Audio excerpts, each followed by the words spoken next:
Hola, mi nombre es Manuela Dorado, tengo 21 años, voy para Kirkland, cerca de Seattle, en Washington. Voy a cuidar a dos niños, uno de 4 y uno de 8 años. Me demoré 3 meses exactamente en el proceso.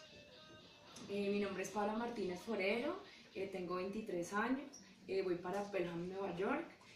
Voy a cuidar dos niños, la niña se llama Claire, tiene 4 años, y el niño Sebastian tiene 10.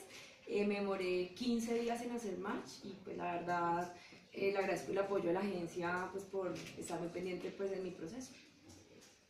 Hola, mi nombre es Camila Giacomelo, tengo 24 años, voy para Melville, Nueva York, a cuidar 4 niños.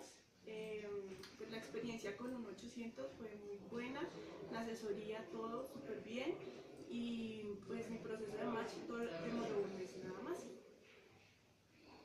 Hola, mi nombre es Caterina Palacio, tengo 26 años. Inicié el proceso hace 6 meses y haciendo match 2 meses.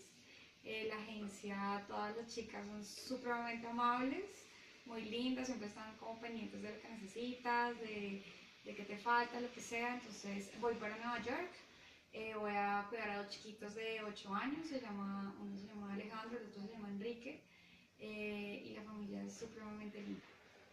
Bueno, niña, les deseamos un feliz viaje y muchas gracias por escoger a un 800. Gracias.